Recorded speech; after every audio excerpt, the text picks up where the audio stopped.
तो मार्कंडेय जी सबको प्रणाम करते थे, तो सब करुणा भरी, भगवान तुम पर दया करें। बच्चा जैसे कोई प्रणाम, आप सब प्रणाम करो तो उतना हृदय नहीं, लेकिन अगर छोटा बच्चा तो एकदम उसकी तरफ दृष्टि जाएगी, राधा राधा राधा राधा। एक छोटा बच्चा है, प्रणाम कर रहा है 3-3.5 वर्ष का, तो वो सब संत, और वो चुपचाप बैठ करके देखा करते थे उनके पिता कि किसी ऐसे महापुरुष का आगमन हो जो सृष्टि पर शासन करने की सामर्थ्य रखता हो, तभी प्रारब्ध बदल सकता है। छोटी मोटी तपस्या वाले से प्रारब्ध थोड़ी बढ़ता है। उन्होंने देखा ये चारों तो कुमार है, सनक सनंदन सनातन सनत कुमार, जो साष्टांग किया तो वो एकदम, वो भी 5 वर्ष की अवस्था में रहते हैं हर समय। उन्होंने कहा चिरंजीवी भव, बस वो खड़े हो गए, बोले महाराज ये अभागा चिरंजीवी लायक नहीं है, इसके प्रारब्ध में 5 वर्ष की आयु लिखी और चौथा भी पूर्ण होने जा रहा है, कुछ समय का जीवन है। सनकादिक ने कहा जो चिरंजीवी भव तो चिरंजीवी भव। हमने उसका भाग्य देख के थोड़ी बोला, उसका आचरण देख के बोला। एक छोटा बालक संतों के चरणों में लेट रहा है, ये चिरंजीवी लायक ही है। बोले महाराज अब भाग्य देख के दे, 5 वर्ष की आयु, अब कैसे? तो उनका हम वो तिथि वो तारीख तुम निकालना, और उस तारीख को हम भी आएंगे, भगवान शंकर के मंदिर में भगवान शंकर के लिंग को ऐसे गले लगवा के बैठालना, हम भी वहीं रहेंगे, देखते हैं कैसे मृत्यु ले जाएगी इस बालक को। ऐसा ही हुआ। संतों को बताए हुए मार्ग पर चलने वाले का मंगल ही होता है। तो वैसे चारों कुमार वहां विराजमान गुप्त रूप से, धर्मराज पधारे, यमराज के रूप में नहीं, धर्मराज के रूप में, क्योंकि पर वो ये दृश्य देखकर घबरा गए। मृत्यु के भी, काल के भी महाकाल भगवान शंकर हैं। उनका स्मरण किया कि भगवान आपके ही विधान का हम पालन करते हैं, जो आप आज्ञा करते हैं। 5 वर्ष की आयु है, आयु आज खत्म होने जा रही है, समय पूरा हो गया, पर मेरी ताकत नहीं कि आपसे छीन कर मैं ले जाऊं आपको गले लगाए हुए से। तो प्रभु आप प्रकट होइए और बताइए कि हम आपके कानून का कैसे पालन करें। अगर हम अभद्रता करते हैं तो आपकी मर्यादा जाती है, और अगर मैं अपने आपके कानून का पालन नहीं करते तो धर्म का नाश होता है। तो भगवान शंकर प्रकट हुए और उन्होंने कहा कि तुम्हें कोई परेशानी की बात नहीं, 5 वर्ष की आयु है ना, मेरी आयु के 5 वर्ष इसको जोड़ लीजिए।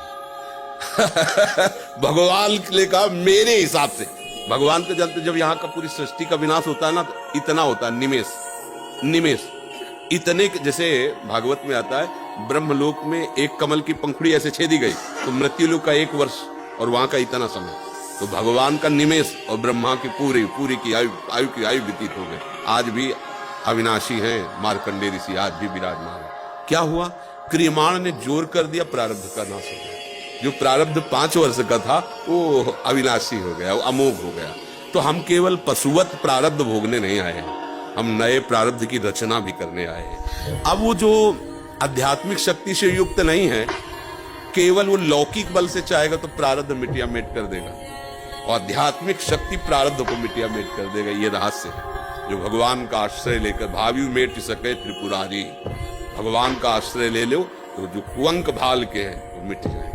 हमारा प्रारब्ध इतना जोर, जैसे प्रारब्ध है किडनी फेल, ये पूर्व प्रारब्ध, माँ के गर्भ से इस रोग की रचना हुई। जान तो पाए 35 वर्ष की अवस्था में, 20 वर्ष बाबा जी बनने के बाद।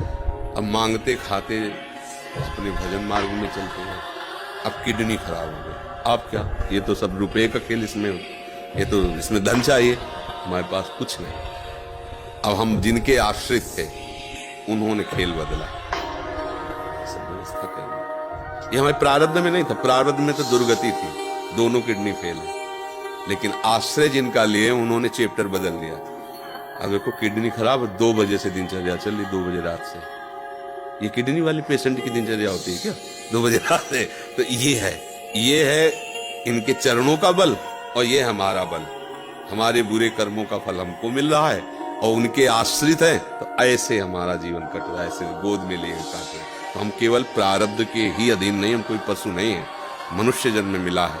हम नया कर्म करें ऐसा कि हमारे प्रारब्ध, बुरे प्रारब्ध का नाश हो जाए। हम ऐसे भगवान का आश्रय लेकर भजन करें हमारा। अच्छा, भगवान सब कुछ है।